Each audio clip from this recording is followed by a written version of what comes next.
Hello, everyone, and welcome to the Lizard Brains podcast. I'm your host, DJ Alessandrini. I'm joined by my co-host, Tom O'Gorman. Tom, how's it going?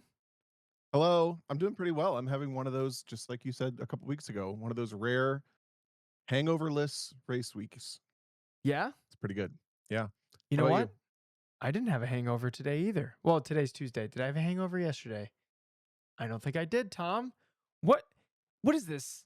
Is this a new me? Is this like the new era of not having hangovers after autocrosses? Yeah, you're in the rhythm. Oh, I like this. I could get used to this. Anybody else? I don't know what the secret is though. I don't know what changed. You just got to keep you can't stop. That's Oh, the thing. You're gonna start getting hangovers again once you like slow it back down. no. Yeah, you know what? That's what it is. You know, Liam says drink lots of water. Liam, I'm It's a telling lot you, of water. it doesn't matter. It doesn't matter. I think it has the after autocross hangovers has more to do with like a drop in dopamine more than anything.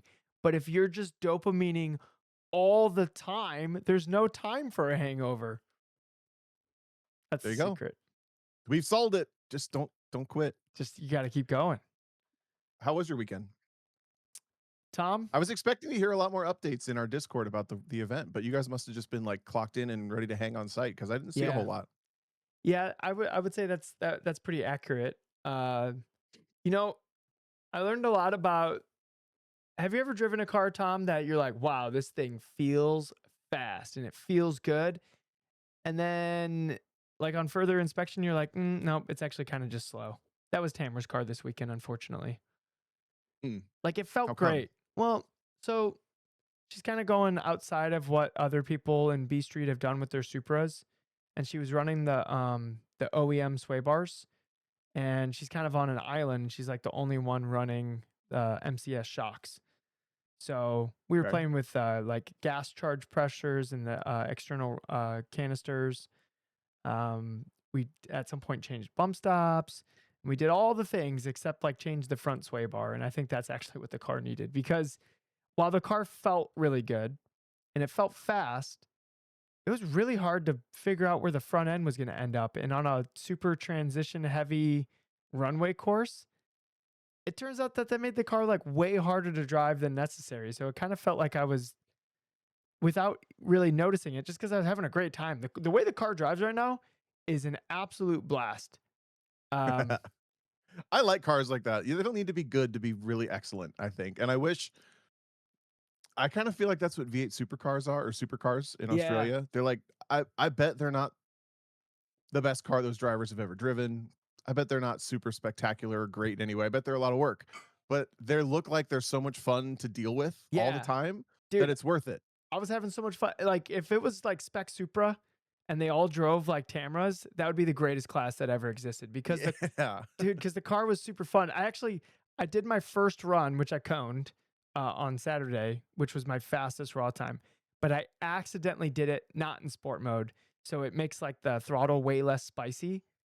And then Mm. Tamara noticed, oh hey, you didn't do sport mode because I came back and I was like, I don't know the car was the best it's ever been, and we're like, oh hell yeah, like maybe on the test and tune it was just like because like we were fast in the test and tune too. Like we were probably like a second faster than the guy I ended up losing to, which like he drove great at the event.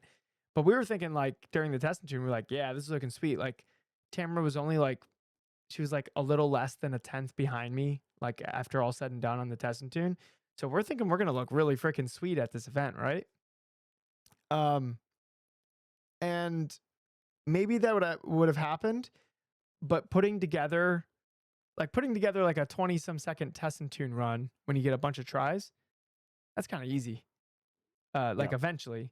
But when it's like a 60 some second course, there's a lot of room for error when the front of the car is like being hard to place. And that was catching us out. Like both Tamara and I going into our third runs were sitting on cones. And it was like, oh, geez, okay, we got to get this done. And I went into my run going like, I can cone out of this event, but I'm not going to do a safety run. And I think I successfully jumped over that mental hurdle.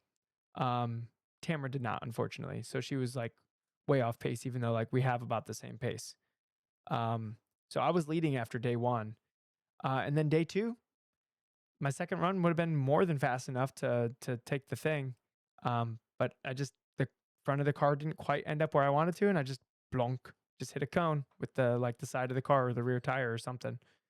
Yeah. Um, and then my third run, the car got away from me in a couple times, and it just wasn't fast enough. And it's just the car was just a little too difficult to like figure out where it was going to end up.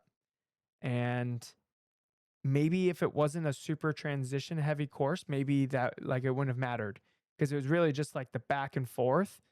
Like the initial turn in was really predictable, but it was like how it was going to react, transferring weight from one side to the other, in like back and forth motion to try to figure out like where the front of the car was going to end up.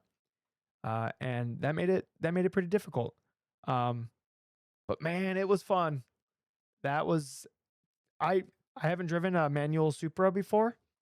They're pretty good, Tom. You know, it's rated at 380 whatever horsepower. It feels so much faster than that. Like they make over 400 horsepower. I don't know what BMW is smoking, but like the car is quick. When I took I it out watched in the your test and videos and tune it course, did not look like a stock power car. no, like when I took it out in the test and tune course, I was like, either I've been just driving too many slow cars recently, but like this thing feels proper fast. Like I didn't expect to like squish into the seat as much as I did, like on acceleration. I didn't know they were so whooshy. Where did you have the microphone? Was it one of those microphones that's like in the exhaust pipe? Yeah. Okay, that's what helped. It sounded so fast and it looked so fast in the video, but I could tell, yeah, from the video, if you've never driven a stock Supra, listening to this, I find them to be incredibly soft. So there's a whole Yes, lot of body and weight transfer time to account for, which makes them a little bit strange to place. They're also like the nose lifts and dives a lot, it does. but I don't feel like the front is not what drives soft in my brain. The rear is really soft, and it just like once it plants, it kind of goes straight. Except the one you were driving looked like it was like you would romp on the throttle and it would just sort of like and it would start to go a little bit It's sideways. Then like, you'd have to lift and it would dive the nose and like that's what yeah, made it dude. really hard to place. Yeah, yeah. Dude, it was but So so I could feel it looked like one of those cars you have to drive for like weeks at a time to get the timing of the weight transfer down. well, and the whooshy of the like the turbos coming in because like it's like you would get into throttle and everything would be fine and then it would whoosh in. So like if Yeah. you were looking at my throttle trace, I was like trying to time it where I would like get in the throttle so I could actually leave the corner, but then I would like back out as like the turbos were coming in. Because if it whooshed and you didn't have the car like completely straight, it would just like shoot sideways, and that's what was Whoosh. happening. Yeah, that's now when the turbos kick in, it's called when it whooshes. Um, That reminds me of a funny story. I had my friends Dave and Jenny O'Malley. They have Dave started dating Jenny when I think her daughter was maybe 3 or 4, and Dave had this flashed BMW 335i, like the boosted all-wheel drive one that can make like 400 horsepower easily, and his did. So he started driving her daughter around, and she started to learn that that was called a boost because it had boost to make the car go faster. So she would go 4 years old in the back seat, David, do a boost, and he would roll from 70 to 90 on yeah. the highway and slow. Yeah, do a boost again. That's you on the autocross course in the Supra. Yeah, I'm like, do a whoosh, whoosh. Do a boosh. Yeah. Um, but yeah, the car was basically undrivable in sport mode, which is like the more responsive throttle mapping. Yeah. So I was driving it in like, I don't know, eco mode or whatever's not sport mode. I think it's just called normal. How boring. Um, and so that made the throttle like delivery really laggy, but it made it way more easier to control. Um, so needless to say, uh, Tamara has now ordered her fourth sway bar for the Supra. So she's gonna find a sway bar that works for her and her MCS. So she's kind of forging her own path with just the nobody else is running the MCSs. Everyone's just running just the stock shocks. And next weekend I'll be driving a Supra with the sway bar that she ordered with the stock shocks. And I already made the joke if I drive this car, I'm driving with Tom DeLong out in the Lincoln Pro Solo. If I drive this car and it's better than hers, then she has to ditch her MCSs, and she agreed. So Nice. It never ceases to amaze me how complex the street autocross class can be relative to my own experience. I've autocrossed so many of the stock ones, and I'm like, they're always fine. They're always fine. and yet they can be so complex Yeah, when you have, I don't know, just a different car. What is it that makes it different? well, You just can't help but touch it. Is that what it it's is? You can't just help it. I mean, look, Tamara comes from like mod class and like street prepared, so like they have all the knobs and dials on all the things. So like I learned how to adjust the gas pressure in a shot canister this weekend. Um That's crazy. like that's something I never knew how to do before, and now I know how to do it, and it's kind of cool. I'm thinking that maybe in the D Street car we should have been playing with some gas pressures in the rear of it. Just saying. Like it's pretty simple once you have all the stuff. Why weren't we messing with it? We could have done it like literally in between runs. Like it's really fast and quick. Like Sure. I think you should. Yeah. I'm I don't glad you know learned how to do it. I don't know I if think that's a good way to look at it. I don't know if Peter's in here right now, but Peter, we missed out. We got to You know what? Get rid of the CST car. We're going back to D Street. We have unfinished business. There was still time on the table, Peter. uh, So, all right, that was basically my weekend. I had a lot of fun. The weather held out. It was supposed to be like a deluge of water on like Sunday, which like obviously the It tech was, bars. wasn't it? What are you No, talking about? no, it was great where I was. Was it crazy for you? You didn't see any of the shit? Oh, I can't wait to No, tell you about no, it. no. I have no idea what happened during your weekend, Tom. So that's why you need to fill me in. All Um, right, I'll try. so, but yeah, that Go ahead. the weekend was super fun, and yeah, Finger Lakes is always like a super good event, and Ken made good courses, and it was fun seeing everyone, and everyone was in good spirits. It was a good time. Nice. I was ended up staying in Corning, which is like 30 minutes south of the track, and you guys were autocrossing like 35 minutes north of the track. So every time I would leave the track at like 6, I would consider, do I want to check in and see what's going on up there? I bet there's someone's hanging out somewhere, they're doing dinner. Okay, I got a 30-minute, then it's an hour back. I'm gonna get back at like 10. Nah, I'm tired. I'm gonna go to bed. No, I never touched base. So I missed y'all. But my weekend was pretty crazy. I have two like talking points. They're like topic almost points, but I'm going to try to get through the story quickly enough so we can do that. So, Okay. I was racing Zenith Racing Series again this weekend in the same Janetta, the V6 one, the slower one that I told the story of 2 weeks back. But this weekend was different. They didn't have anybody else renting or driving the cars. It was just the three of us for 2 cars. They also had the V8 one there. So I didn't really know that until I got there, and I learned that it was basically I'm the primary in the slower car, and the faster car owner is the primary in the faster car, and the owner of the slower car, the car I'm driving, is bouncing between the two, which means one of us is going to have to do triples while the other one gets a single stint relief from the other driver, and then back and forth and back and Oh my forth. God, you So drove so much, the plan was for me to drive 5 hours of each 7-hour race in the single car. Tom. And I started to You're get a little nervous because like you're the luckiest person ever.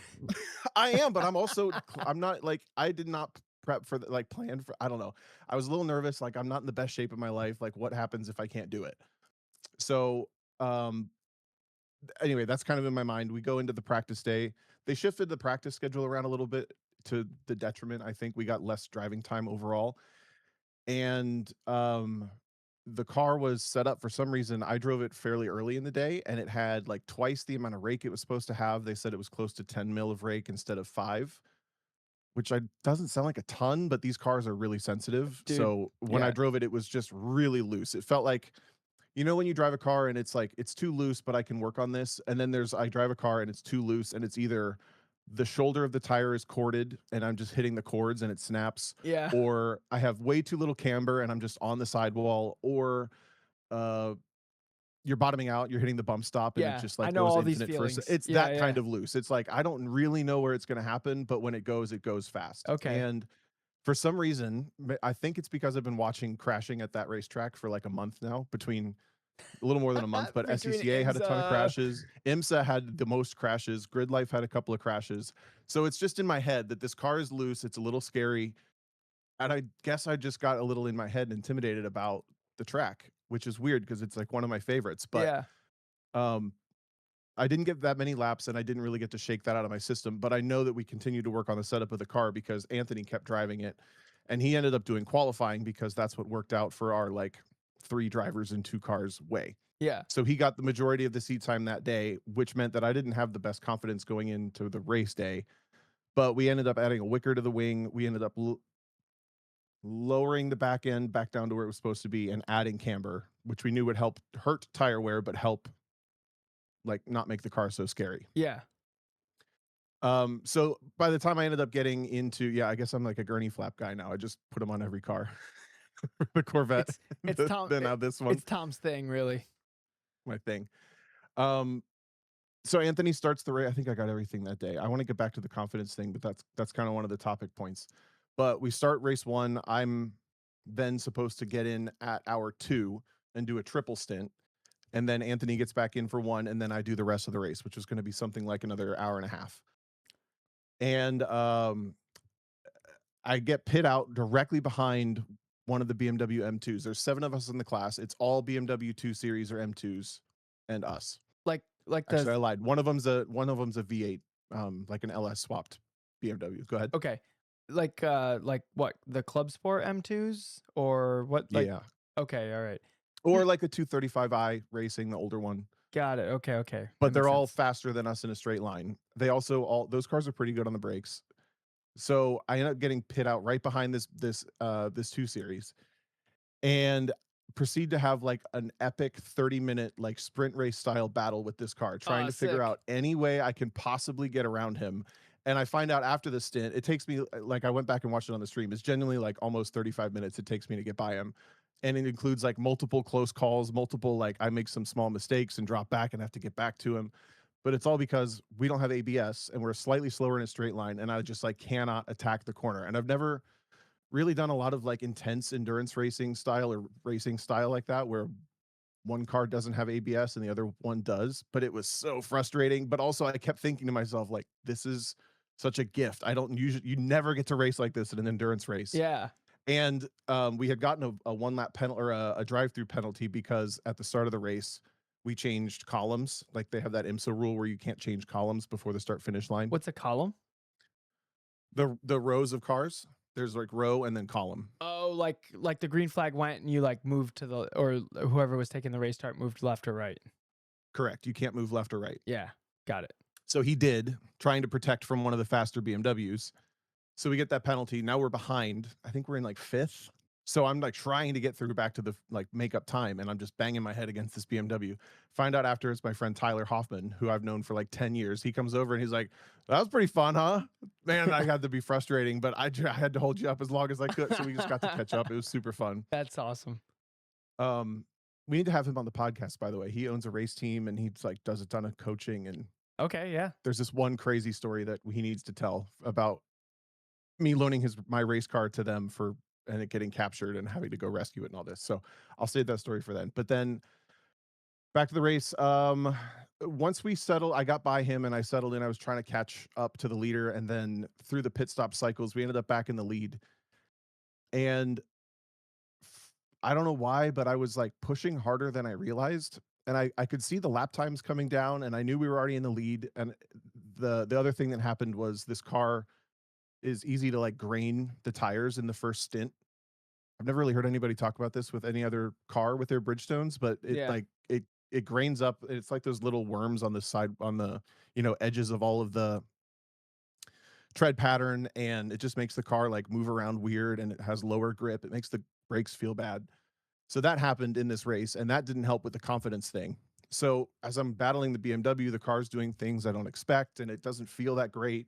Even when I get clear, I'm doing like 208s, which is 3.5 seconds slower than pole and 3 seconds slower than Anthony qualified the car. Yeah. I'm like, it just doesn't feel good. And then it starts to get better, and all of a sudden 207s, 206s, 205s are pretty easy. Then I get a couple of 204s, and the car just came back and it felt great. And but I was driving so much harder than I was paying attention to. Like I almost like lost my priority a little bit. Yeah. So that was my other talking point. I'll get back to at the end.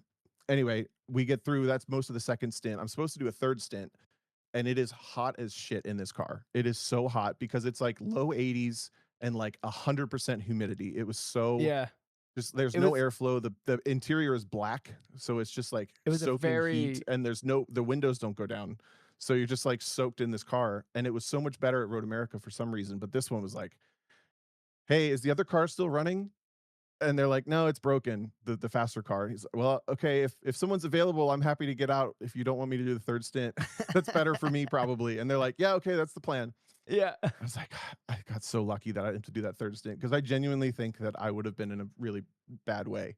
I was starting to feel it in the end of the 2nd stint. I'm like, another hour and 15 minutes, which is pathetic in a way, but, the No, next day, it made dude, me use a cool shirt. it was super hot that this weekend.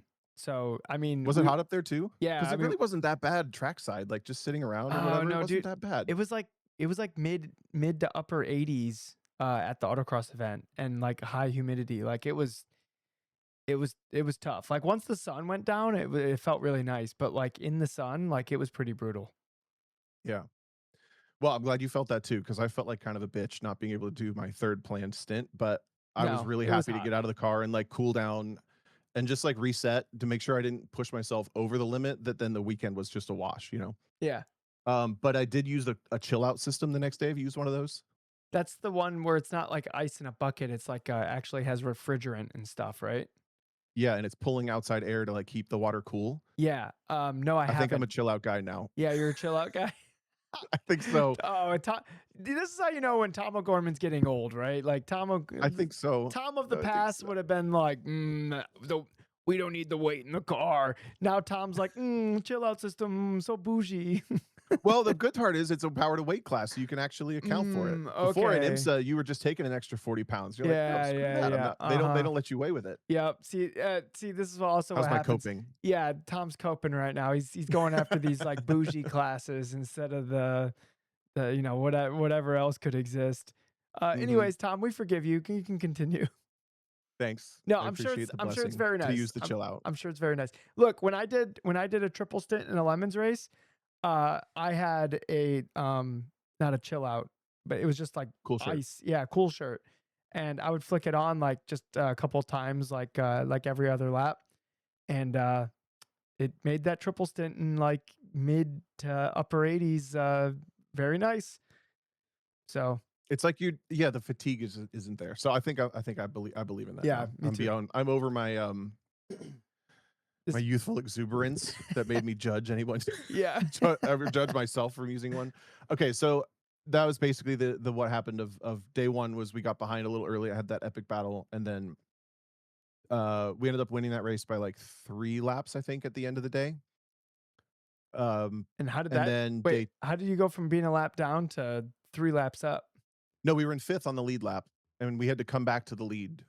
That was my 2nd stint, Okay, and then we basically stayed in the lead all the way till the end, slowly gaining laps, and we were the fastest car in the class, even though we were the least raceable, like, we would get held up. yeah, If we caught people, we were still the fastest car by, like, between 1 to 3 seconds a lap, I would say. okay, yeah, that's pretty substantial. Yeah, so we ended up like I said with my Zenith review, like, the competition isn't crazy high yet, um, so people end up spread out quite a bit.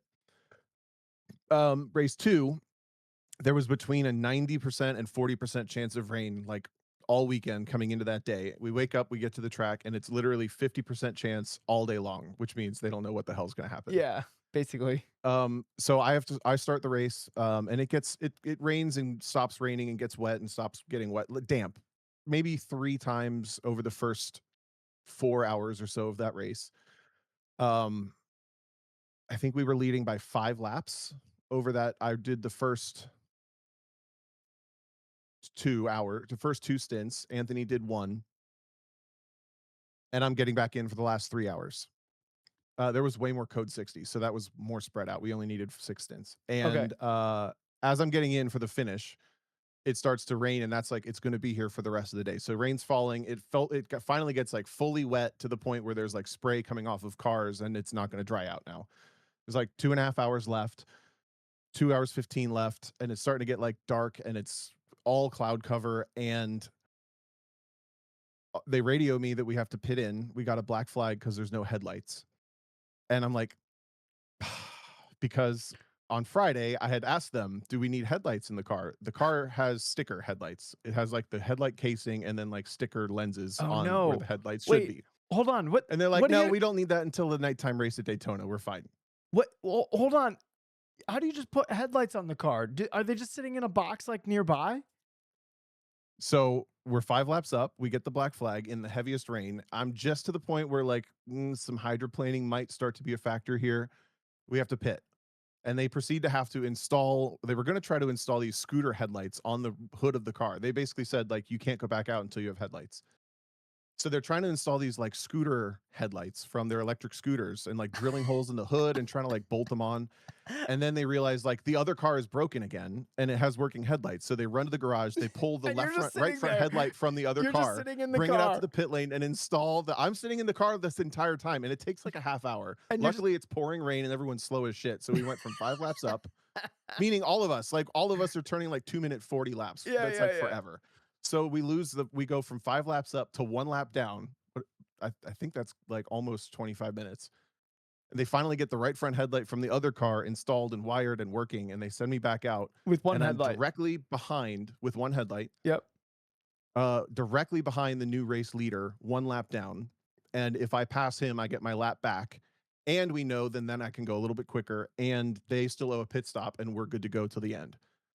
So then, all of a sudden, because our car didn't have headlights, it becomes my job to get us back to the lead in the lead lap and, like, catch them again and pass for the lead. Yeah. But it's now raining so hard, and I sat on the pit lane for so long, my tires are ice cold. The Yep. windshield has started to fog to the point Oh, that I no. can't see anything. And I'm following this car in the heaviest rain, And it's hydroplaning just everywhere, just spraying. spraying. Yep. And DJ, I couldn't do it. I did it for like 40 minutes, I think, on the broadcast. They literally made us the protagonists of the broadcast, which is crazy. I would have been so annoyed if I was anybody else, but it's so fun to watch back now for us. And like, I just couldn't do it. I had these two really close calls. Every time I would get close, there would either be a spray hydroplane moment or there would be a like snap loss of control. So I had one big moment in the bus stop and one big moment coming onto the front straight, just trying to like find my way around other people who were also just doing their best. I saw the clip of you going on the front straight. I've never seen anybody look so much at a wall and not hit the wall. You were like really at the wall. It was scary. But all that to say, like I felt like I was failing at the job that I needed to do now, but I also felt so not set up for success, Yeah. because it was all this self-inflicted circumstance. So this soap opera's unfolding, and finally there's first of all, the car starts to do like an oil starve fault in turn 6 for like 2 laps in a row, and after the second time, then a code 60 comes out. So now we're under code 60, cruising around, yellow flag basically. Behind the car still, right? Behind the race leader, still 1 lap down, with the oil starve notification having gone off twice now in the last 2 laps. And I radio the team that, like, it's done it twice now, and they say, "Okay, we're gonna top it off, come in." They come in, and also they're doing their final pit stop, which we knew they had to do. So instead of them doing their pit stop, which was already gonna be pretty cheap under code 60, we're also stopping and basically not getting any time back on them. They top up my car with oil, and they send me back out, and then the other guy's right behind me now, but we did get our lap back. We go back to green flag racing. All of a sudden, I can see so much better, there's no spray. They also told me on the pit stop where the defroster was, and then that cleared up the windshield by like a lot. So I can see the puddles now. I don't have to worry about where the hydroplaning might happen. I can actually see it coming. Still like half throttle up the S's, just like holding on for dear life, the car skittering. Yeah. And this is happening because the tire rules for this series are if you change more than one tire, you get a penalty. And that doesn't like acknowledge rain or weather at all. It's just if you change your tires, you start to get lap penalties. And now we don't have any laps to buy, so we don't get a free tire change. We have to make up the time anyway. After like 3 laps, I think I'm catching him by like 15 seconds a lap. So the math is still maybe possible. And then they radio me, they got a drive through penalty for speeding on the pit lane. We're now in the lead. So now we're back in the lead after almost throwing this thing away. We had literally wadded it up and nearly thrown it in the garbage. It's still like on our fingertips and it comes back to us. And now we ended up winning the race because they called it early. There were like 3 successive crashes. And they're like, I think they knew that it was raining too heavily and too many people were crashing. It's like not worth it. So they called the race with 30 minutes to go. And I was so happy I didn't have to keep doing that because that was the dumbest shit I've done in a car, I think. Just trying to hang on to it. I felt like I was risking their team's like asset. So I'm Yeah. just like trying to survive, but then it's my job to try to go win. And it was very stressful, but also fun and cool and crazy.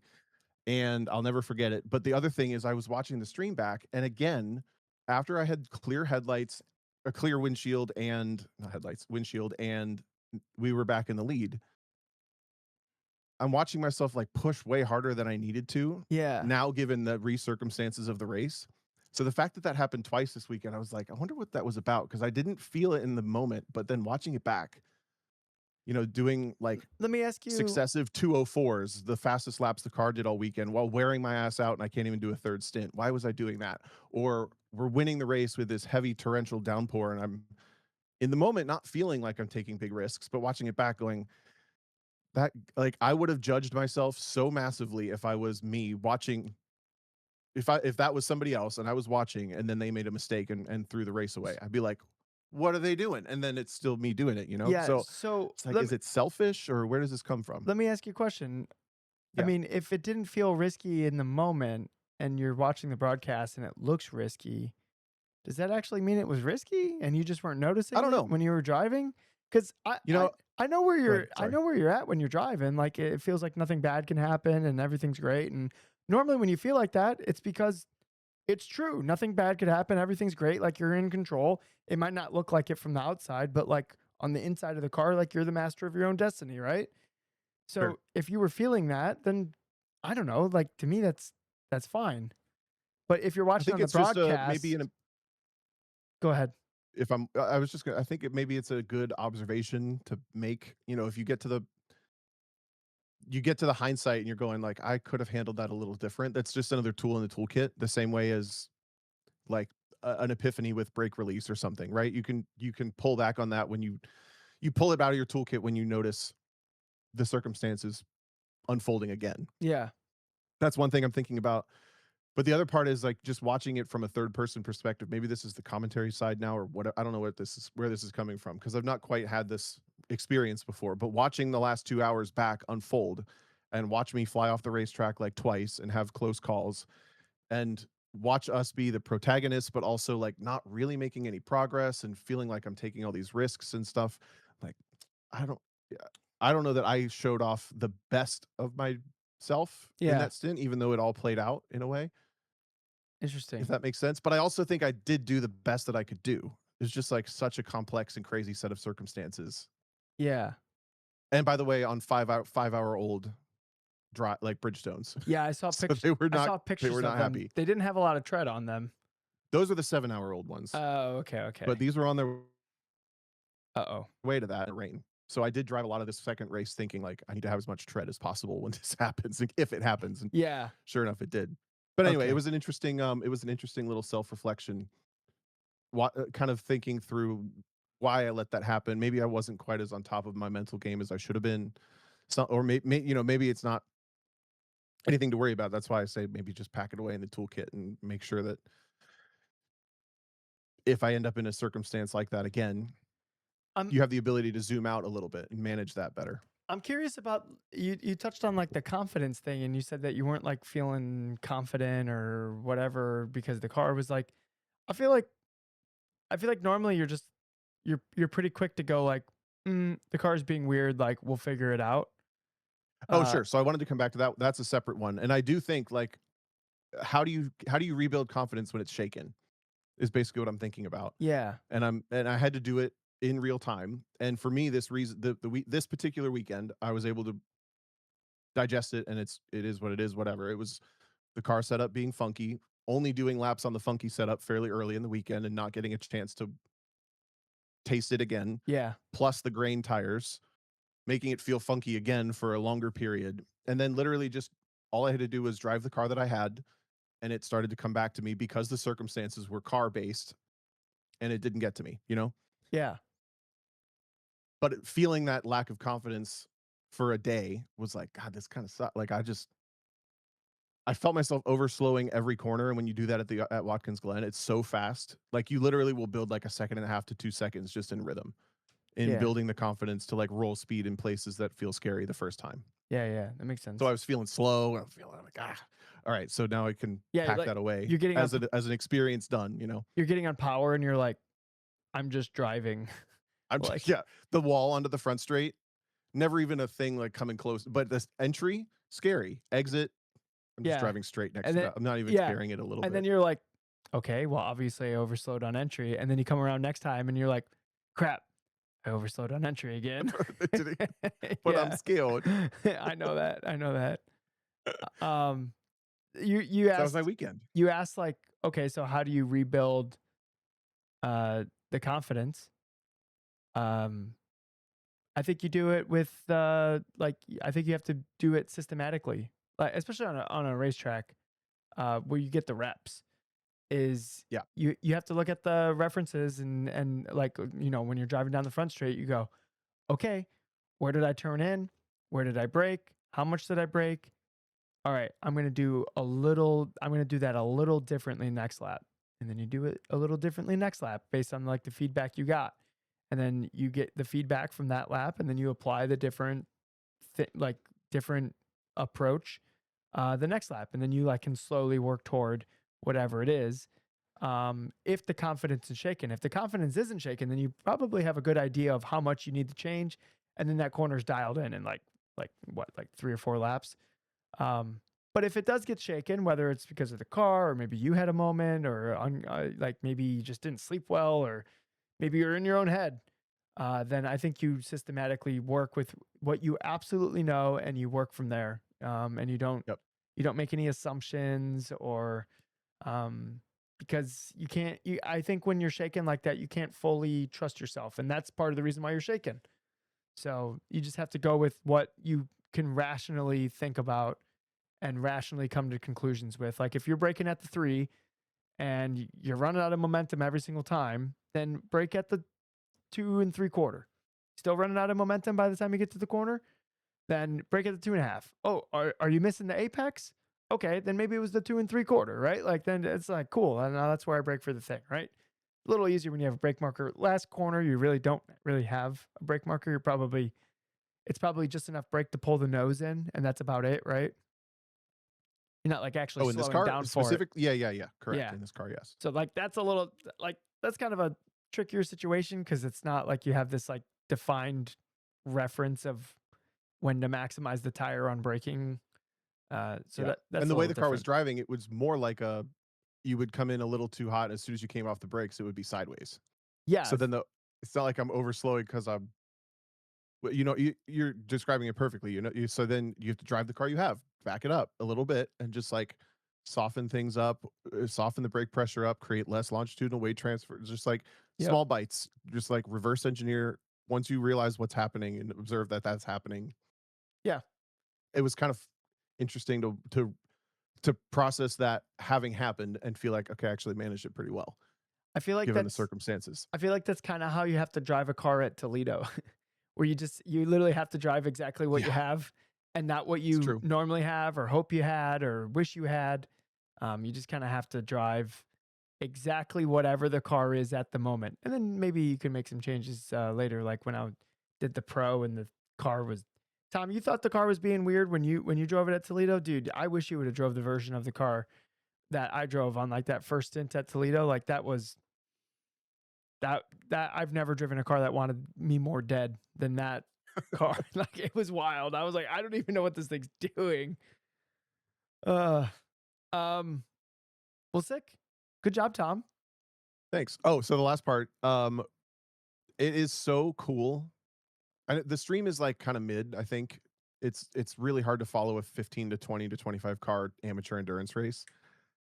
That said, I do think that it's okay. It's so cool to have like driver ID in the car. I've never experienced anything like, an endurance race like this. I've had situations similar where I feel like, there were either there's something notable about the stint or a battle that happened that was really cool, but the fact that they caught so much of that like on camera to relive is so cool. And the number of people who knew that I was in the car because there's a driver ID to then come up after and be like, that was fun to watch or congratulations or whatever Yeah. was really cool too. I feel like that's such a over Overlooked. underemphasized part of like club amateur endurance racing broadcasts if you don't know who's driving. Yeah. Just that stood out to me. And then yeah, it's kind of it. Still kind of a light weekend. I think there were 14 cars running at the end of the weekend and like 25 at the start. It was not great, but I Okay. like the series. All right. 2 for 2. I like it. I brought my race suit and all everything just in case you guys needed me. I was at Finger Lakes. I was ready, Tom. This is the most I've ever thought about that. When they said you have to do 5 of the 7 hours of both days, I And was you're like, like, "No wonder they didn't let me do the event or want me to do the autocross event." yeah. And also, maybe DJ should come down and get a stint. I was so Unfortunately, close. the winning Formula ASM Paragon C8 was there, and they had contact that ended their weekend kind of early in race about later in race 1. Okay. And I was even saying to Andy, like, "Do you sure you don't do you wanna stint at Geneva? You're already here." I would be curious to drive the Janetta. It sounds a little outside of my realm of like what exactly I'm used to. So I think there would be definitely like a learning curve. Um, but it sounds like very engaging and like when you get it right, like it feels good. Yeah, it is. Yeah, that I don't have a lot of But it is experience with unique. like lack of ABS cars on racetrack. I don't have a lot of experience with that. This car doesn't have enough downforce that it's more like driving a really fast Miata without ABS. Like the downforce kicks in at maybe 90, 100, so it starts to drive like a downforce car up there. But for example, I was battling with that M2 early, and I got onto the inside on the front straightaway, and I was going to try to outbrake him into turn one. And as I'm trying to outbrake him, I feel the right front lock, and I hear the engine drop just a little, and I'm like locked up. And this guy races like IMSA, and he's a freaking good driver, and he like pins me down to the apex and makes me be perfect plus an inch, and I'm like slightly locked up, stressing out, like Yeah, yeah, yeah. trying not to hit him. It's like that. I'd take ABS in this situation. Yeah. Can you put ABS in the car or like what? Yeah, but it's not built for it, so it's not like enabling it. They Yeah, I have to like gotcha. actually Like kind of more like engineer. Eric putting ABS in his Civic than Yeah, you'd have to engineer a solution. yeah. So, all right. Well, Anyway, it's a good weekend. yeah, that sounds fun. Do you want to answer some questions here, Tom? Sure. All right. Emails. All right. We got all sorts of questions in here. We're sticking with the rules where we read the newest first. I know that's not normally how podcasts work, but that's how this one works. So if you want your questions answered, you pay attention to the show times and you submit your questions right away. And this the most recent message is from Richard Sawicki. He says, "How do you determine where to go slash what to do in racing when you feel as though you need something different to better yourself, or you are doing well where you are but aren't happy slash having as much fun as you feel like you should be? There are too many options. What car to buy slash build, what class slash series to compete in, something really fast in time attack or slow in wheel to wheel or combo of both. Maybe different types of events, rallycross, hill climb, drift, sim racing, blah blah blah blah blah blah. Or do you go for full competition or fun? How do we keep the spark alive when you've put in so much time, effort, and money so far, yet you still feel like it is not enough?" And then he provides Sorry, some I'm finishing reading the context. context, but Yeah. yeah. So then What do you Richard think? provides some context. Basically, he has an NB Miata that he really likes driving, and he also built like an NC Miata for autocross, and he's having fun with that as well. Um, but he doesn't get as much consistent competition that he would like in both of the cars. Yeah, well, he says different. He doesn't say more competition. So I do think you kind of have to look at It, the different aspects of it. So there's the competitive aspect. Are you not getting enough competition? Are you not satisfied with either the level of competition or the frequency of the level? And then maybe you have to change either the car or the style event you're doing.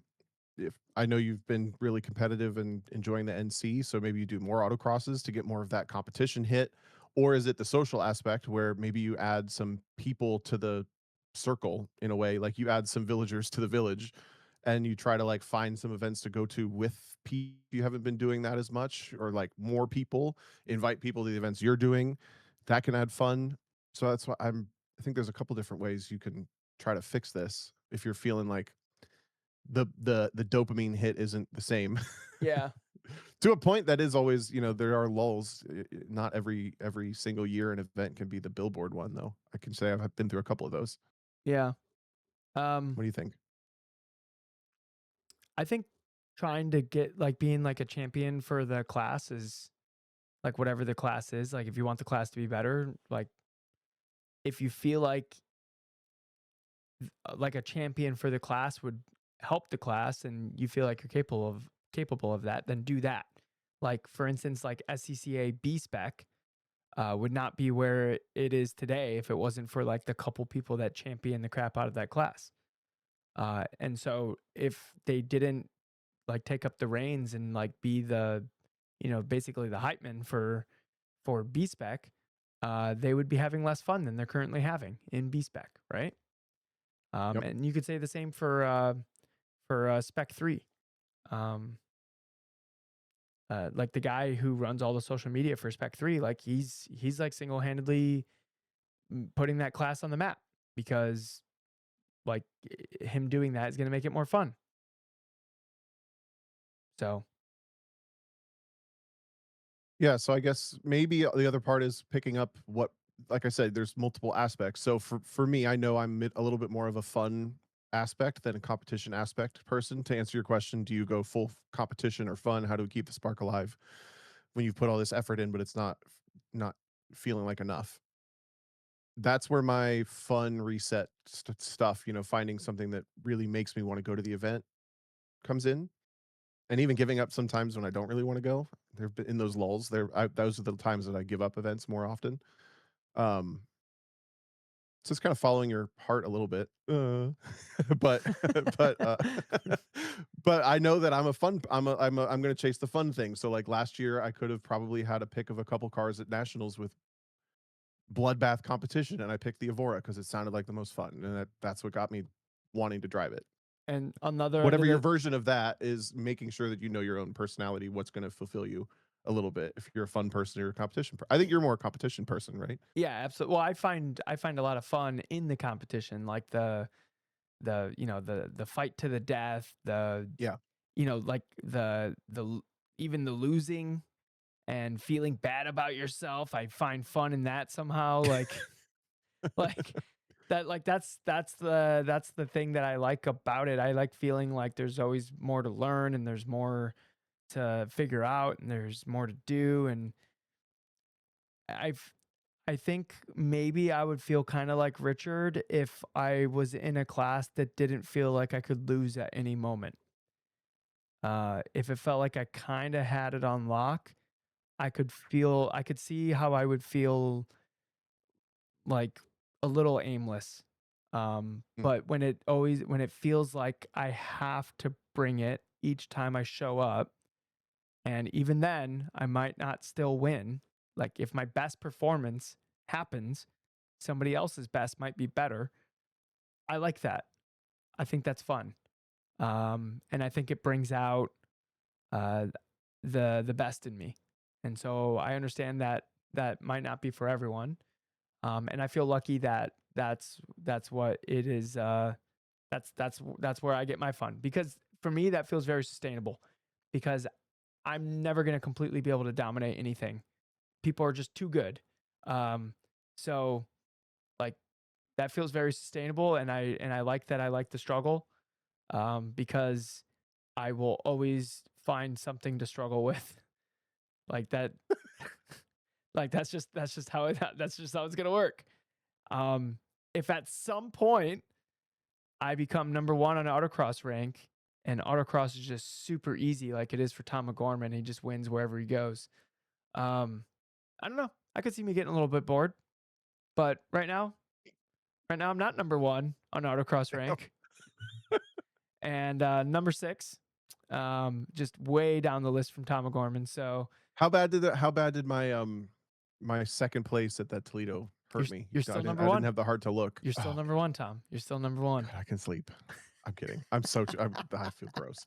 Feel The last gross. part, I'm rereading the bottom context of Richard's question, and he's talking about how he's basically kind of bored with the car that he's had because he's been doing everything with it. You could also, I mean, I don't wanna make it sound so easy, but if you switch up to like a C5 Z06 for like SCCA time trial, whatever the base class is, so you don't have to build it. You're driving just something completely different. I know that's kind of an unaffordable car in some contexts, but I don't know. You switch that up so you challenge yourself to do something completely different. I get bored driving the same cars too much. I think there's a sweet spot of driving the same car enough that you're like right there in lockstep with it, but I couldn't do a whole year. Like you do so many events in D Street cars, I couldn't do that. I'd be like, yeah, yeah, yeah, yeah, something else, something else. I um I mean, D Street holds a special place in my heart, Tom. Um, I know, and I love that you love it. I'm just it saying maybe the answer in this question lies in, being able to pick through what you there's more it's a personal thing. I will say going to drive a C Street Miata again after like owning one for and like campaigning one seriously for like 2 years and then like doing a ton of driving, then going back to a C Street Miata, that sucked. What was I doing in that thing? I didn't like that at all. Like it's just the car doesn't turn. It was so terrible. That's crazy. I kinda Yeah. like those cars. A C AST? Sign me up. I'm ready. Also, I've seen some leaks of the new Miata. Oh, hold on, we're gonna get car guy from here for a second. Oh, I'm so glad you guys are going to be finally talking about the NE Miata. I've been waiting all day to talk about this. DJ, take it away. Oh god, I just threw my water bottle. Um, So excited. uh, anyways, I've seen some leaks of it. The NE Miata looks like it's gonna be freaking legit, Tom. I'm looking forward to that thing completely ruining AST. And then everyone's gonna be clamoring for like the brand new Miata. Look, I can't afford one, but I'm sure there's somebody I know that's gonna be able to afford one, and I can't wait. So you're saying to win, it'll just take any Miata? Oh my god, Tom's fired, guys. Turns out I need a new co-host for the podcast. I'm taking applications in the general chat. Yuck, yuck, yuck, yuck, yuck. Wait, what about it makes it look so great? It's I so don't really they're does it just using look cool? they're using a Skyactiv, whatever the successor to the Skyactiv X is. Uh, so it's the engine's gonna be way more efficient. It's a higher displacement. The car's still gonna weigh 2,200 pounds. Like it's gonna be like a 200 horsepower Miata from factory, and it's still gonna weigh 2,200 pounds. Like it's gonna be sick. That's gonna be The so. concepts look pretty cool too. It's gonna be. I don't know if any of those are like real, but because they're all They're on the internet. yeah, but they all look so different from each other. At least the ones that I found. So it's like, okay, which one's the real one? Um, so but a 200 horsepower, 2,200 pound like modern car with like a stereo and like a screen and navigation and Android Auto and all that, like that's gonna be sick. It's true. If they make it a little bit nicer to be in, I do think the ND is a little bit Cramped. rickety. But I know that's what makes it light, so I'll take that Yeah. over heavy. Look, my daily driver ND Miata, I got home and Christine was trying to talk to me and I couldn't even hear her because I think I had hearing damage. I think it's fine now, though the doctor today did say that that my ears weren't looking so hot. I might need to wear like hearing protection when I'm driving the Miata around, which is a little bit of a bummer. I mean, maybe you'd misheard him. Mm, this is a possibility, Tom.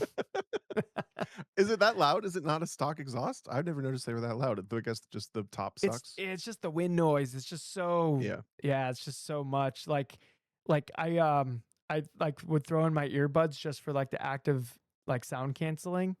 And I'm like, okay, this still kind of sounds kind of loud. And then I would take them out and I'm like, oh my God, this is so loud. So just like existing in the car is just loud just from the wind noise. It's actually way quieter if you put the top down and roll the windows up. It's like substantially quieter than with the top up. But I don't want to sit there in the sun for 5 hours driving home from Finger Lakes. Yeah. And it's probably still a good 90 plus decibels. The Janetta is so vibraty and buzzy. It's kind of loud. It's not that bad, but when I get out of it, my whole body is like vibrating slightly, Yeah. and I can like sometimes I can feel my heartbeat. Like every heartbeat is like a bzz, bzz, bzz. I can feel all like, oh, the car's so vibrating and pulsy and buzzy. Oh, I feel it in my bones still. Oh man. Ugh. That's like chewing on cotton. We got apparently you can leave comments on Spotify episodes, by the way. So leave us comments because I found that that's a thing, and I've scrolled through and read all like 7 that I could find and all 211 episodes that we're about to have. Sure. So if you want a way to comment directly, obviously the Discord's the best way to like interact.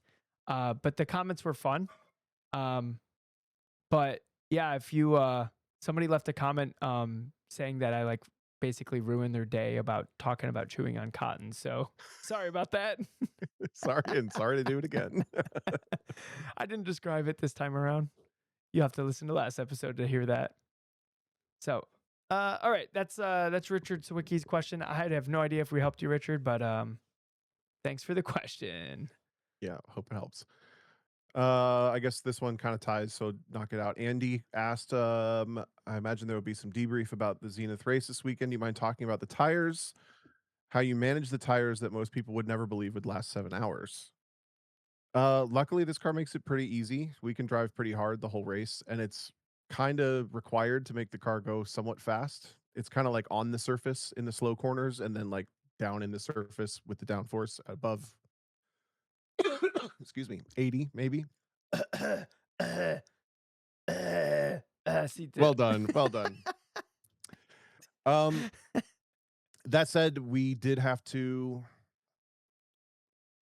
I mean, the main thing is you have to be able to focus. I have to focus on the difference between that feeling of the car, the tire like moving across the surface, which generally is a little faster, and the tire just being on the surface. And there's a very fine line between in that slip radius, slip angle. scrub radius, yeah, slip angle too, of the tire that you can get most of the pace for minimal of the wear versus like just a little bit harder is full wear for barely any extra pace. Yeah. So I have to focus really hard on that, and we did have to do that for the last like 3.5, 4 hours of the fully dry race. But we were still, hard, pushing hard. It's not like, in contrast, I've done a lot of Champ Car and Lemons races where you have to genuinely like save your resources, not push hard, like the Ford versus Ferrari 7000 or bust or whatever it was. Yeah. It felt like that. You're like, don't go over 7,000 RPM until you really need to. That kind of resource management. This car is not anywhere near as bad, but I posted pictures of them. They lasted. They do not last on the heavier cars though. Our car's like 2750. Yeah, that makes sense. What are the like the BMW like M2s and stuff using? They were all either on Bridgestones or there's still a lot of Continental in that series for some reason. The Hi, kitty. ECF? Oh, do you see The her? ECF. Hey. I can see. I think she's begging for food. So yeah, they have to manage their cars more than we do, but I think we have to push our car harder than they do. Maybe a bit of a wash, but like I said, we can get more lap time most of the time. Anyway, that's what I would consider with these tires. How heavy is the car? Okay. Do you want to do one more? This one's an interesting one, or do you want to do a shorter one because it's getting later? Guys, No. we're recording. This is 10 p.m. 10 on a p.m. Tuesday. What we do for you. DJ's up past his bedtime. I know. I'm leaving for Lincoln tomorrow, so we had to record today. I could probably make it to Lincoln and just like the Thursday after work drive and then get to like test and tune and stuff in time, but I'd rather just kind of chill. So I'm going to leave on Wednesday. Is it is it Saturday, Sunday? Yeah. Okay. Yeah. So Kelsey, dang, I'm not getting to Lincoln to Friday morning. Me too. I'm just gonna take my time a little bit getting there. So also I don't want to have to leave work early on Thursday. So I'd rather just work like the full day. All right. Kyle writes in with a very long question. I'm gonna do my best to read it at 10 p.m. I have a more broad and subjective question I'd be interested to hear multiple perspectives on. I haven't seen/heard much talk about the financials of non-sim tracking autocross racing, and it's possible that I missed it. I recently finished my degree and have a cushy big boy job, but looking at the financials Congrats. of doing events, yep, great job, Kyle. Financials of doing events while also saving for short-term and retirement makes things very tight, as I'm sure everyone in here is well aware.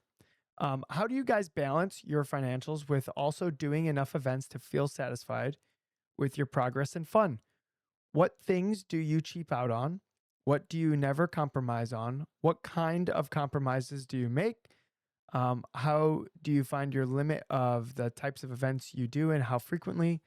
How might you justify doing multiple events per month? Obviously, this is subjective based on income, rate of savings, and how into the sport you are. But I'm interested in perspectives. And then I think he's thrown some context at the end here. He says, I've been doing motorcycle track racing for a long time and I have been a coach for an organization since 2020. I also raced karts for a few years when I was young. The motorcycles are a lot of fun, but if you understeer or oversteer, the consequences of crashing are more than they are in cars. Yes. Yeah. Yep. You all motorcycle people, y'all crazy.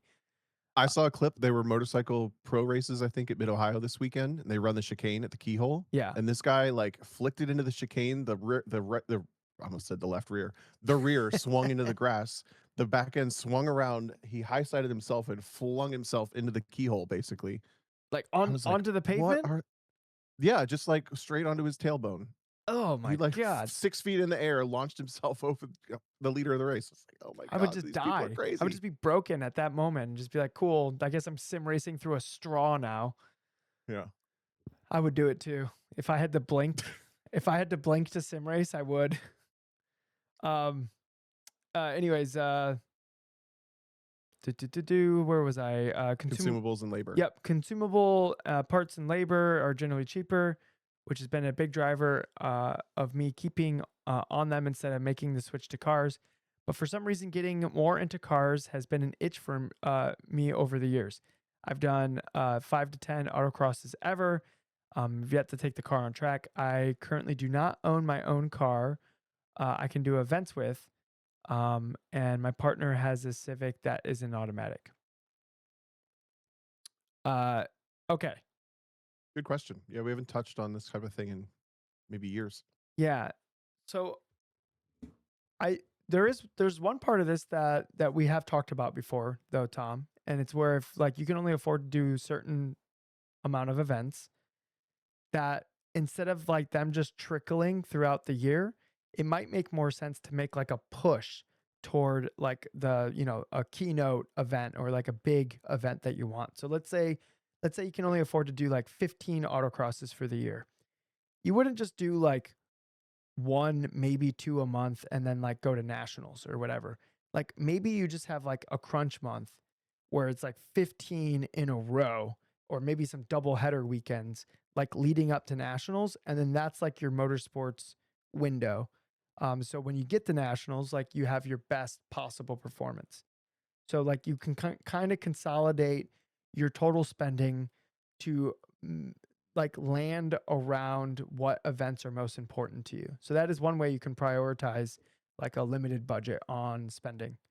Uh, Yeah, if you're competition focused, for sure. yes, if you're competition focused. If it's like hobbyist, then maybe like spreading it out makes more sense because you get like your fix like once a month or once every 2 weeks or whatever the budget allows.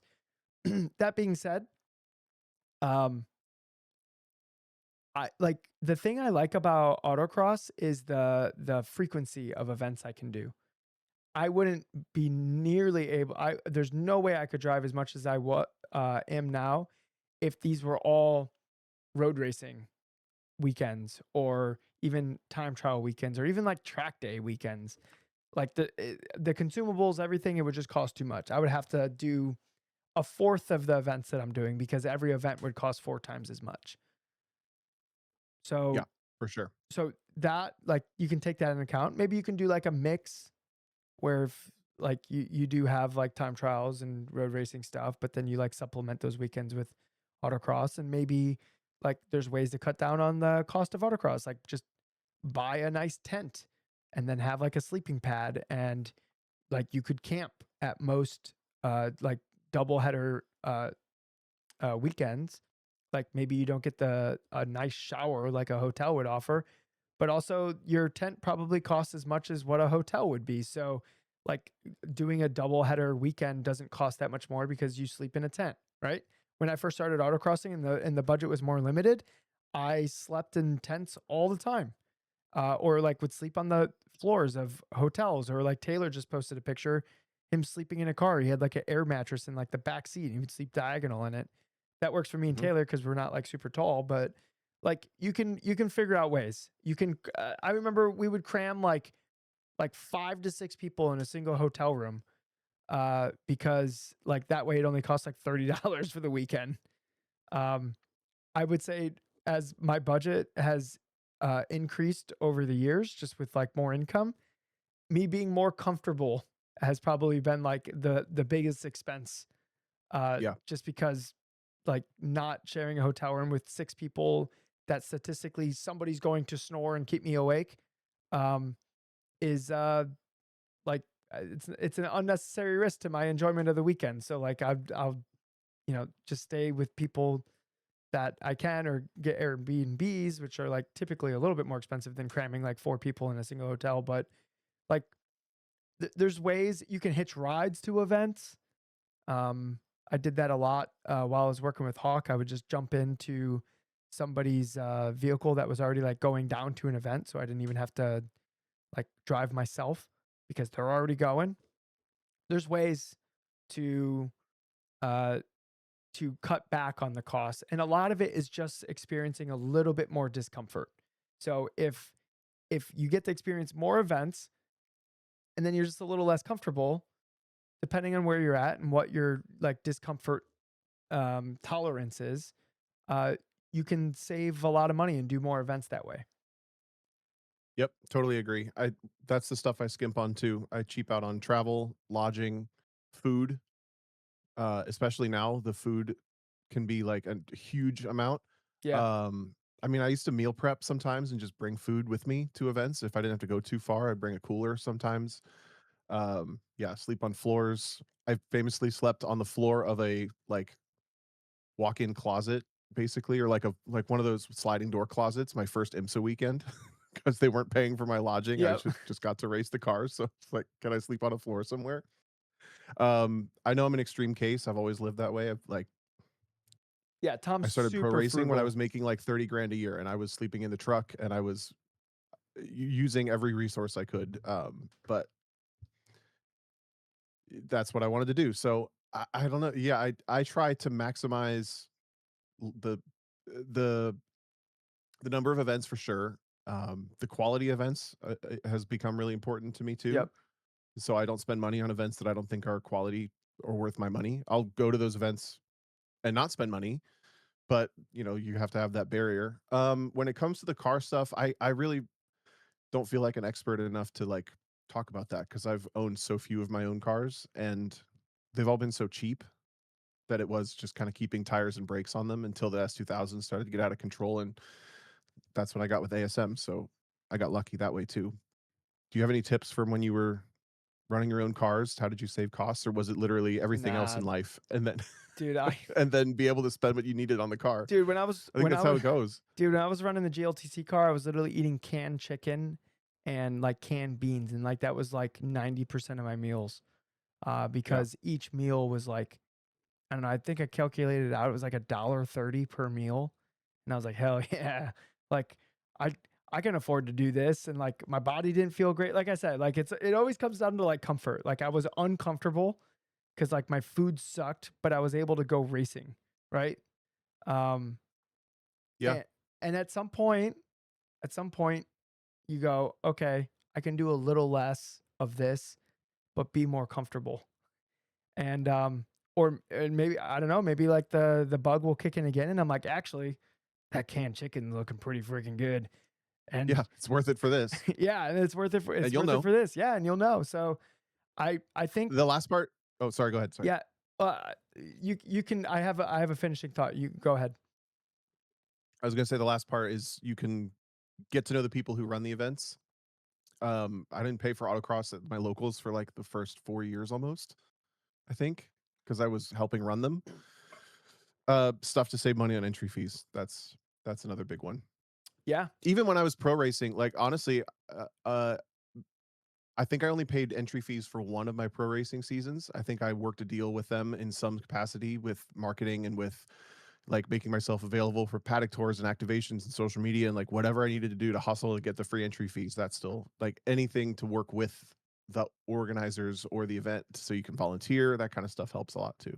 But again, then you're doing more at the event. You're less comfortable. You're pushing yourself harder. You're spread thinner. So there's there's always a give.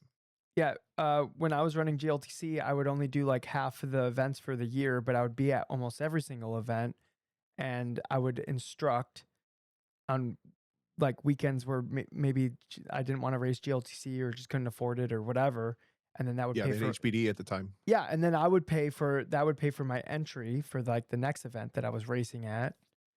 Um, yeah, it's just obviously that's not as comfortable.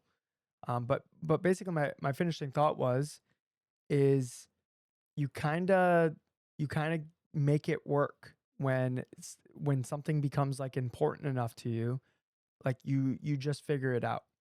Um, Part of the reason I started sim coaching was because when I started at Hawk, I wasn't making enough money to like actually participate in motorsports, and I needed to make more money to keep doing motorsports.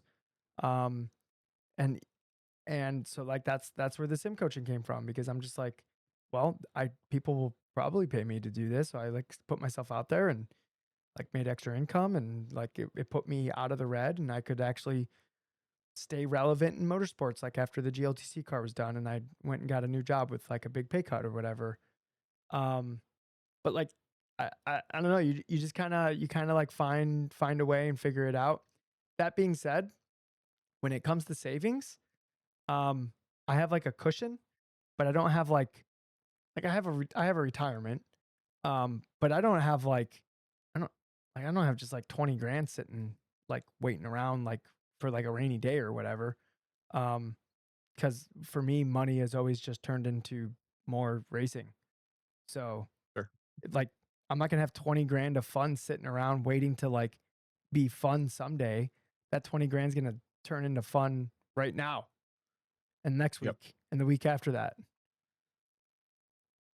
Maybe someday I'll be at a point in my life where the comfort of having that like rainy day fun is worth it more than the actual like doing the thing right now, right? And Yep. I think that's my closing thought, is it really comes down to what your own personal like uncomfort tolerance is to like what you're willing to do. Yeah, I agree with that. And in hindsight, I would have saved more over the last 15 years, but this isn't a financial advice podcast, so No, if you're none putting of away this is financial you're putting advice. away if you're a big cushy big boy job, and then I like what Raul said as well here. He said basically my motorsports budget is side hustle income. So if you have a side hustle that you can lean into, or you can find some way to monetize your extra time like DJ did with coaching, um, that that's a really good way to think about it, because then it's kind of in its own bucket. I like that balance. I know a lot of people who are really healthy with that. I remember I'm not necessarily one of them. before I started sim coaching, I bought a car specifically to like do Uber with, because I'm like, I gotta make some extra money. So like I sold a car and I had a Civic Si. I sold that and then bought a cheaper car with like 4 doors. And I was planning on doing like Uber driving with it, because I'm like, I have like free afternoons and I need money. So like I'm going to use this to make money. And then I was like, well, I might as well try like sim coaching first, because I have a skill set and I can help. And if people are willing to pay for it, then I would rather do that than drive around drunk people in my car and clean up their puke, right? Like that's Yeah, kind of for like where I real. was at. But I was willing to do it just so on the weekends I could go racing. If that's what I needed to do, then I would have done it. Yep.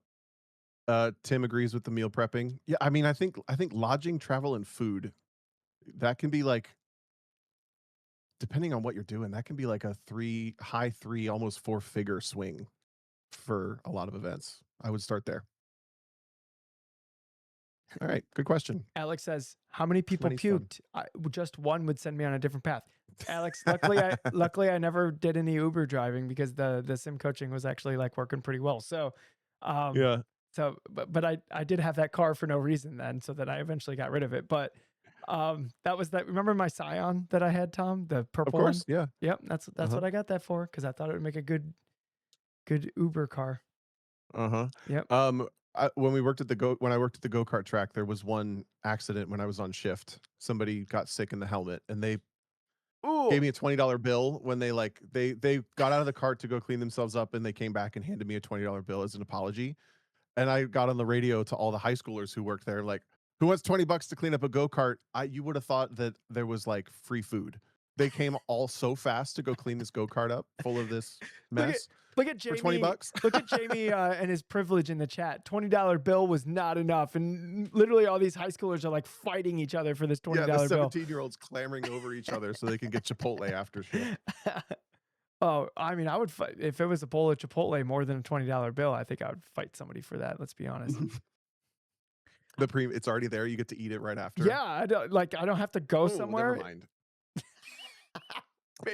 Maybe cleaning. Yeah, Liam, that out was of the a joke. helmet. If you make a mess in the helmet, congrats, you win a helmet. That Yeah, was the joke. That was always the quote. yeah. Hmm. What are you up to this weekend? I'm going to the Lincoln Pro Solo. All Oh, yeah, 130 of us that are signed up. Why does anybody sign up for that? It's like right before Lincoln. You get time on the surface. Am I crazy? No one lives near there. That's a huge travel commitment for 90% of the country plus. No? I don't know. I mean, you could just like leave your car there too and then fly and drive for nationals if you wanted to be without your car for like 3 weeks or whatever. Sure. So, could. I think that's an option. I think you could leave it there. Anyways, if you're listening to this on Thursday and you're like, you know what? DJ's right. I should go to Lincoln Pro Solo. There's plenty of room. Come on down. Come hang out. It's going to be That fun. sounds fun. I don't have anything going on this weekend, but I don't know about that 12-hour drive. You know, I did find out. So we're doing Solo Nationals. Guys, we have a bunch of fun Solo Nationals stuff in the works, and it might be the lizardy, lizard brains, lizardest nationals there ever was. You might be sick of us by the end of the week. But I found out I'm doing the Zenith race at Miami Homestead, which is the Saturday, Sunday prior. So now I have to fly to Miami and then fly to nationals. Are you driving out? Can you pick me up from the airport? I'm going to be there on Friday for the Pro Solo finale.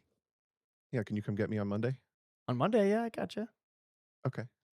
Yeah. Okay. I'm glad we figured out those travel plans. I'm sure somebody else will be driving through. So like maybe like I'll be definitely your backup. But if somebody's like, oh, I'm driving through right when you're landing, then that obviously works better because everyone has to drive through Omaha basically coming from the east. I'll just walk across the runway. Oh, you're gonna fly into Lincoln. I'll duck down. Because I have to do. I'll be in Miami right before. I gotcha. might as well come right. Yeah, right I fly gotcha. out. I thought you were gonna fly into Omaha because that's a bigger airport. So I gotcha if it's Lincoln. That won't separate too much from my day. The thing is Peter and I kind of forgot to sign up for Test and Tune. I don't know exactly what happened. I kind of assumed he was gonna do it. I don't know if he assumed I was gonna do it, and then neither of us did it. So now I'm on the wait list for like almost every single Test and Tune time slot. So I don't know exactly when.